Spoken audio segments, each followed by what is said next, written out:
1 million people. Thank you, everyone. Thank you so much for all your support. Thank you to those who were with me from the start, and thank you to those willing to stick with me till the end.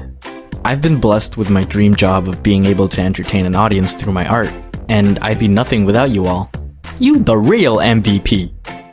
Anyway, I've been getting this video request for years now, and I know this trend has pretty much died off, but as a celebration to this milestone, here's my story so far. It begins in Manila, Philippines, where I was born into a family as the second child and only son.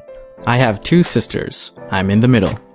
Though I barely remember this, my dad wasn't around much for the very early parts of my life because he nailed a job in Saudi Arabia as an accountant and supported our family while separated by thousands of miles. Eventually, we were able to afford to just move to Saudi Arabia and live together because Ohana, man!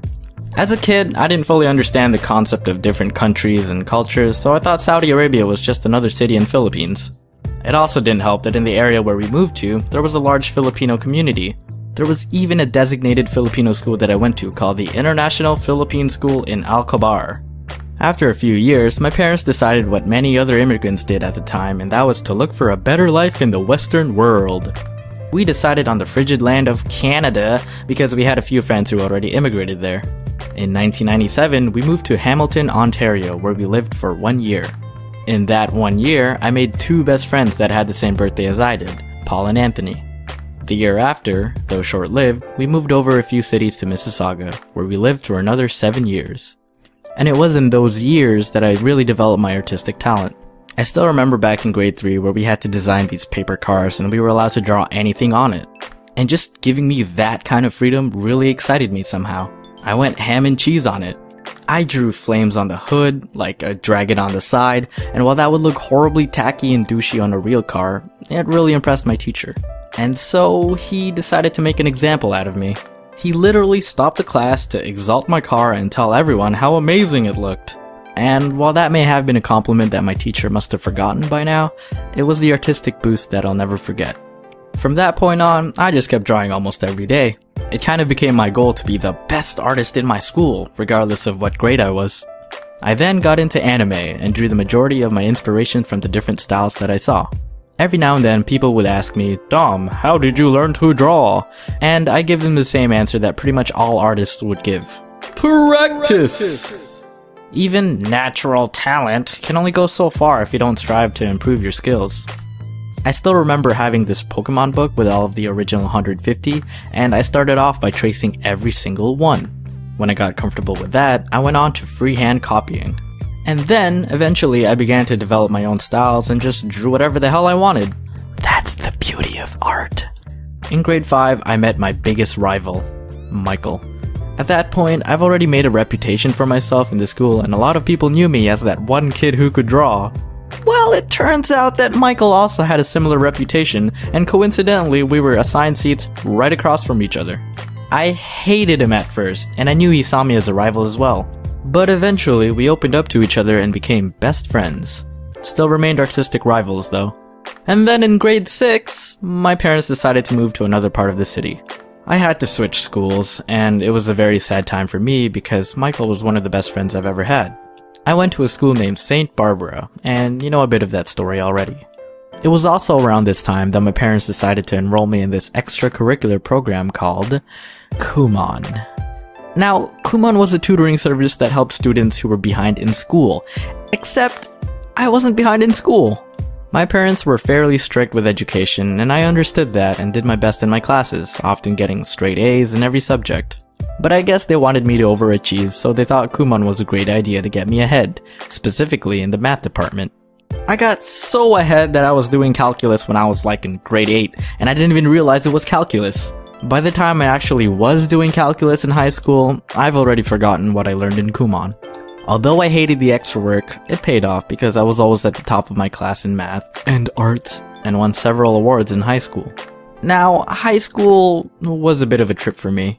I went in as a freshman having many friends that I've accumulated in the years prior.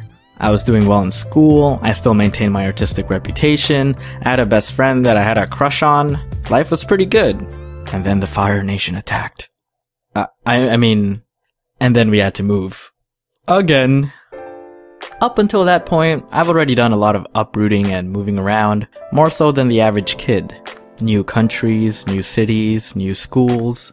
I thought that this place was finally somewhere I could stay permanently, and then my dad tells us that the same boss that he worked for in Saudi Arabia, who now lives in Virginia, USA, offered him a job. They were actually close friends back then, so he took it. I was in the middle of my high school years, and I knew moving to a new one was going to be difficult, especially being in a new country. And I was right. I did have some excitement in being able to start over and meet new people, but my junior and senior years proved to be a challenge. While the Canadian education curriculum is pretty much similar to that of the American, I honestly felt like I had more trouble in the latter. First off, I had to get used to having 70% as the passing grade, as opposed to 50. I got introduced to AP courses, which we didn't even have in my previous high school. And worst yet, I overestimated my abilities and enrolled in several of them, one being AP US History. Ah, very wise choice for a Canadian. I also didn't even realize what the hell SATs were and that they were mandatory until the end of my junior year. My workload was insane, and I didn't even know how to handle it at first. Stress built up, and yes, to all you adults, high school kids can get stressed. Woo, surprise! Yeah, I've been there. On top of that, I was a loner. I really didn't feel like I fit in. Everyone already had their cliques and network of friends. It was hard for me to find people that I liked. Don't get me wrong, some people did open up to me and whatnot, but I really didn't see myself becoming too close with many people. I felt quite alone. I often sat alone at lunch, at pep rallies, on the bus. I really only made friends and got close to people in my last year of high school, which was when I decided to get into breakdancing. B-boying was what helped me kinda get out of my shell. I've always been that introverted, shy kid who didn't open up to many people unless they initiated first. These two guys in one of my classes of mixed grades introduced me to b-boying, and we got pretty close. At the time, I was also close with one of my Taekwondo classmates, and he too got into dancing after I introduced it to him. Eventually, we grew into a large group of friends who would just hang out and have dance sessions whenever we had time. Fun fact, since I didn't have many friends in my grade, I ended up skipping prom to just hang out in session with my underclassmen crew. I consider them to be my best friends in Virginia. And then came time for university. As a kid, I've always just wanted to be an artist or any variation of it. I had so many ideas, so much imagination, so much passion. I wanted it to be my career. And although my parents didn't exactly discourage my art, they were worried about my well-being and job security in the adult world because they believed in the notion that all artists were broke and starving. And so they encouraged me to keep my drawings as only a hobby. I didn't entirely want to give up my artistic abilities, and so we tried to meet halfway when I told them I wanted to pursue architecture. Sometime during my last year of high school, my dad, known to give us life-changing news, once again said we were moving. Something happened with the company, and I think we had the choice of moving to Italy or something, but we were like, lol, nope, and decided to just move back to Canada. No offense to Italy, but we weren't ready to just jump into an entirely new culture. I was admitted into the Department of Architectural Science at Ryerson University in Toronto, Canada. Ugh, mouthful. There, I endured 4 gruesome years of what I only now remember as a blur due to the endless streams of all-nighters. My first year really hit me hard. The workload was ridiculous and often subjective. I wanted to drop out after just 1 semester, but I held on and told myself I might as well finish my first year. Got through another semester, told myself, yeah, I guess that wasn't so bad. Let's see how second year goes. Hated it too. I was then considering other programs. But once again, I convinced myself to continue because I made it through halfway. I might as well go all the way. It was after my second year, the summer of 2010, when I got my hands on a drawing tablet. I was at an electronics store one day and decided to just wander around and window shop a bit. When I saw it, I thought, whoa, this lets you draw? On the computer? Amazing! It was on sale for $40, got it, went home, and spent the whole day just drawing digitally.